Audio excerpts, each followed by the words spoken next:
Today in this video, we're going to give you the truth about probiotics, especially probiotics if you've been diagnosed with cancer.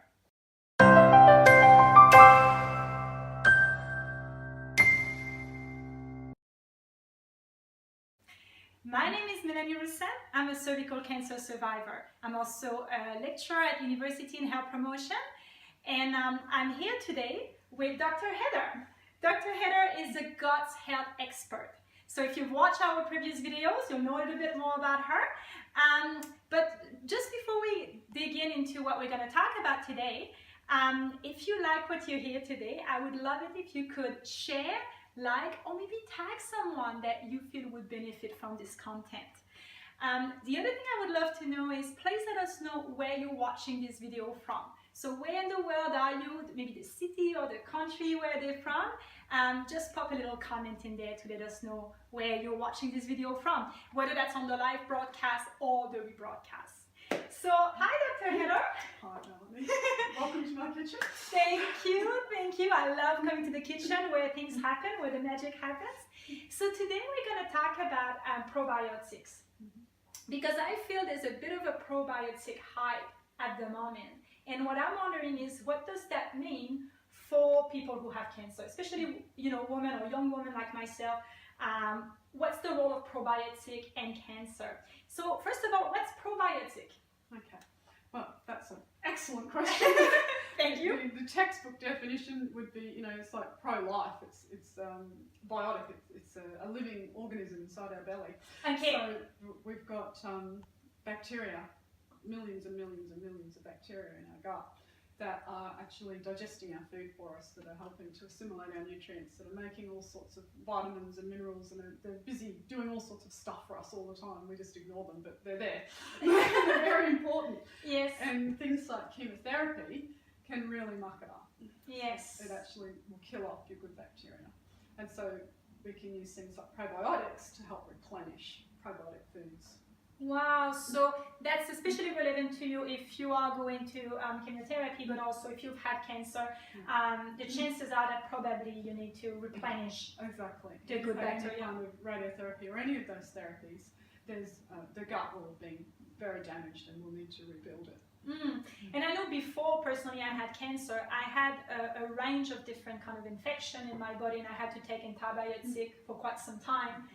And then what we're told is that, what about the probiotic that we get off the shelf at a drugstore, for example? Yeah, and they're not, they're typically only 1 or 2 strains. Yes. And so you have, you know, usually if you've got a healthy gut, it'd be like 1,000 strains in your gut. Wow, okay. So it's nothing, so it's pretty nothing. much. Yeah.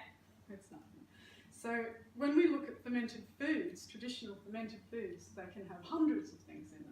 So, wow! Yeah, so you go from 1 or 2 to 100. Yeah, things like kefir and kombucha and so on, depending on the strains. But you know, they're often, traditionally, they were passed down through the generations, and people would give a SCOBY as a wedding present. So, wow! You know, 100 years ago, not these days, but yeah, they were handed down as they were revered because of their health-giving properties. Wow.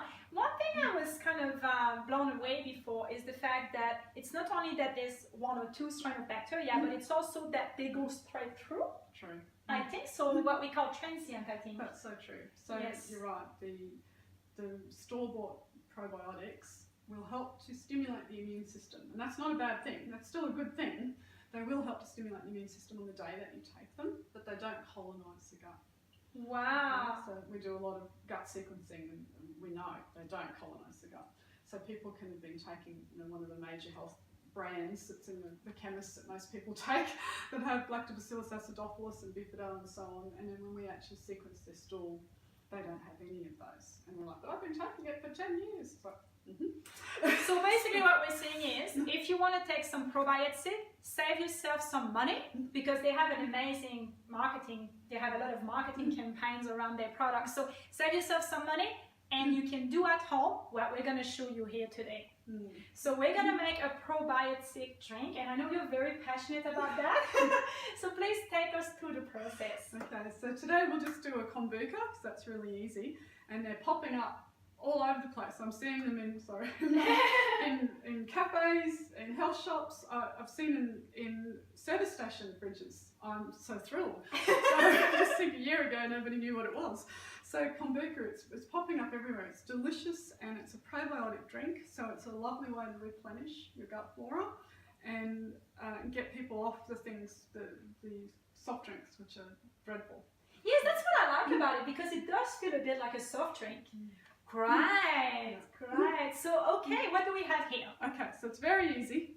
So the kombucha is made with a SCOBY, and it's down the bottom. The SCOBY is SCOBY, and it stands for symbiotic combination of bacteria and yeast. So it's basically a big bacteria. Yeah, a big glob of symbiotic bacteria growing together in this giant colony. Wow. And so it looks it can look a little gross, but they do a really good job. And so they grow on just tea, just plain old black tea. You just make her a cup of tea. So that's what we're going to do. It's ridiculously easy. So we just need, I just get the organic tea bags from the local shop. Because organic, because we don't want to be killing. We don't want to be having the pesticides. Oh, right. Okay. Yes. So 1 tea bag per cup, and there's about 3 cups in this bottle, so we'll do 3. Okay. And as much as we don't like sugar in our everyday diet, the bacteria need sugar to grow. Okay, so if you've been watching the previous video about having no sugar in your diet, this is the exception. This is the exception. I have sugar in my house, but only because it grows my bacteria. Yes. It's not for me, it's for my babies. So one thing you need to understand, because I really freaked out about it when I did this, and you told me that this sugar is actually not going to be in you as such. It's purely for your bacteria. For the bacteria. The bacteria will eat it up. That's it. And it doesn't have to be fancy, flashy sugar. I would still buy organic. Okay, I would prefer that you buy organic sugar because, again, we don't want to have the pesticides. Okay. So pesticides are bad for us, and they're also bad for the SCOBY. Okay. We don't want to kill the mummy. So keep the mummy happy. Keep mummy happy. Keep mummy happy. Why black tea? Because I know some people are getting a bit creative there with the green tea and. Yeah, you can. But the mother, this is my SCOBY, she's at least 20 years old now, so she's my baby. I just love how you talk about bacteria like they're your children. I love it. My PhD is in molecular pathology, so I'm into bugs. Yes, which is bacteria as well, right? That's okay, right. Yeah. And so keep mummy happy. If you keep mummy happy, she will do well for you forever. You can keep her going forever and ever and ever. She likes black tea. Yes. All right? Yes. If you want to experiment with some of the other flashy ones, the green teas and hibiscus tea and whatever floats your boat, that's fine, but not with the mummy. Not with the mummy. What does that mean? Keep the mummy safe. What does the mummy mean in comparison to the baby? How do we see that? So what will happen is that the mother makes a baby every week, basically. Oh, she's very productive, and the baby will float to the top. And that's fine. So then you can peel off the baby and put it into a new bottle, which you've made with some hibiscus tea or whatever. That's fine. Yes. And do another ferment with that one just to experiment with some flavours. But keep the mummy in the black tea. Okay, so the mummy stay at the bottom. The mummy, well, she moves. She comes up, she goes down. She's just apparently a bit shy at the moment. She's hanging out down the bottom. But she's camera shy. She's camera shy. She's normally floating quite happily on the top. Oh. And it's usually very easy to peel a layer off. So there's probably 20 layers there. I could do 20 different teas if I wanted to, but I just leave her alone. I'm quite happy. Yeah. And then I flavour it up. The next time I'll show you what we do next. It sits there for about a week. Okay, and then after that, we pour it off just into another bottle. So it's very easy. So it just they sit on the bench, right? It just sits on the bench for a week. Okay. Okay. And why do we have this? You put something on top. Oops. Oh, I'm making a mess. That's all right. That's all right. It's all part of the fun. I normally do it over the sink. Yes, that's just in case I make a mess. But that's all right. So this part is what we call aerobic. So she's been growing with the air. Ah. Right? And this is just to keep the bugs off, that you put that on top, okay? Exactly. So this means it's just, I just use plain old paper towel. Nice and easy. It's very easy, and a rubber band. This is not tricky. Okay? And that means that there can be some airflow. Okay. All right? Okay. So your SCOBY will change from house to house depending on, you know, and country to country and so on, depending on what's in your area. Okay, so when that cools, when the cup of tea cools, then I can refill it. Okay, there you go, nice and easy. It's very easy, and it sits for a week. Now then the next thing is that you then put in here whatever you would like to flavour it with. Okay. Okay, and so you'll see in the shops, there's so many out now. Anything you like. My son is particularly partial at the moment. His favourite is strawberry and mint together. I know it sounds very odd, but it actually tastes really nice. I like it. It's good. Blueberries. My other son really likes blueberries. Joshy especially loves passion fruit, so this is a passion fruit one. So the kids love it. Oh, the kids love it. The kids, we just experiment. Mango is awesome. You don't need to leave it down for too long because mango is very, very sweet. Yes. And so it will ferment super quick with the sugar from the mango. So be careful when you open it up. Undo it. Yeah. Over the sink or something like that. Would be good. we have had the explosions of it just just fizzes so much. So when you put the fruit in, that would be the next step. Whatever we decide to do. Why don't we just how about some ginger? Oh, ginger. Love ginger. Do some ginger. Yes, so good for you. I'll use this one. We'll just put a little bit of ginger in. So this is so simple. I love it. I love ginger and turmeric. It's a bit like a ginger beer, isn't it? It does. And apple is really nice. It turns out like apple cider. Oh, there you go. Something nice for you to have. Yeah. And you can make obviously big vats of it. This is just simpler for the filming. We can just make a little bit. So then you cap it, and then this becomes an anaerobic ferment, which stops the airflow. It's capping. Right. We'll just trust you. We'll just trust you. We'll just do exactly like you tell us to do. So as it ferments, it will then the gas will start to build up, and it builds up pressure inside, and then it makes the bubbles naturally. So it'll naturally carbonate, and that's how it turns out a bit like a soft drink.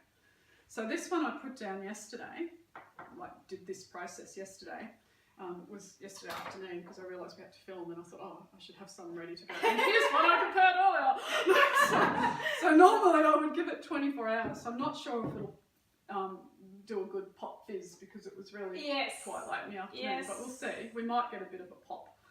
If it's been down for 24 hours, the pressure builds up, and you should hear a little, and then it's not going to be as much as a really fizzy soft drink. But it does get some fizz, so let's just see. We might be lucky, but I mean, it's a pretty big ask, but we might be lucky. Oh, there was a bit of a pop in there. A little tiny bit of a pop. Anyway, so the longer you leave it, the more fizz you'll get. Oh, that's great. And I didn't ask before, but the water that you use for the tea, that was filtered water, Oh, right? yes, I forgot to say that. Yes. Yeah. Filtered water is really important. Tap water has chlorine in it. Don't want that. Of course, is there to stop bacteria from growing in your water, which is a good thing, but we don't want to stop the bacteria. We're not trying. No, don't be doing that. It also has fluoride in it, which is, she doesn't like that either. She does not like that. Just filtered water is good. If you don't have a filter, you can buy filtered water, Fiji water or something from the supermarket. It's all good, but I advocate please get a filter and filter the water. Oh, that's fantastic. And because you use some fruits, then it's going to be naturally sweetened. It's naturally sweet.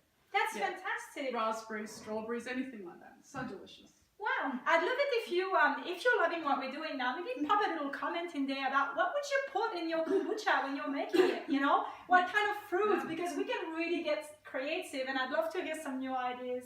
And you can see how cheap that is, because it's really cheap. It's a tea bag and a teaspoon of sugar. Yeah. Okay, and when you're in the supermarket, they charge a couple of dollars for a little bottle, which has cost probably 30 cents. And even sometimes more than that. They can get so expensive. And so if I do buy it off the shelf, because there's a bit of a hype around the kombucha. What is it that I'm looking for to know that it's a good brand? That is an excellent question. Thank you. So, yes, because I've seen some good ones and some dodgy ones. Yes. So you want to check that the label says live culture. Yes. That's super important. Live culture. Live culture. It has to be living. The whole point of this is that it's fermenting and it's bubbling away and it's alive. Yes. That's the point. If it doesn't say live culture, it's either been pasteurized or it's some sort of extract. You can check on the back. Sometimes it says kombucha extract. Don't do that. That is not kombucha. No, no. Okay. You want to check that there's no preservatives. You want to check that that it's been made. You know, this is just sugar and tea. So That's the it. ingredients should be sugar, tea, and culture. That's it. And that's it. If there's a whole big long list of ingredients, then they've added artificial flavours or colours or artificial sweeteners instead of sugar.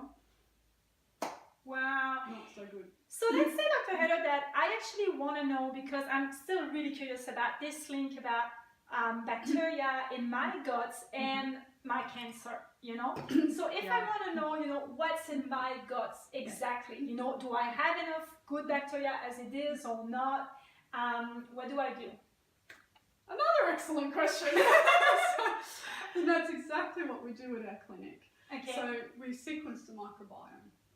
So Wait, what does that that mean? What does that mean? Big words.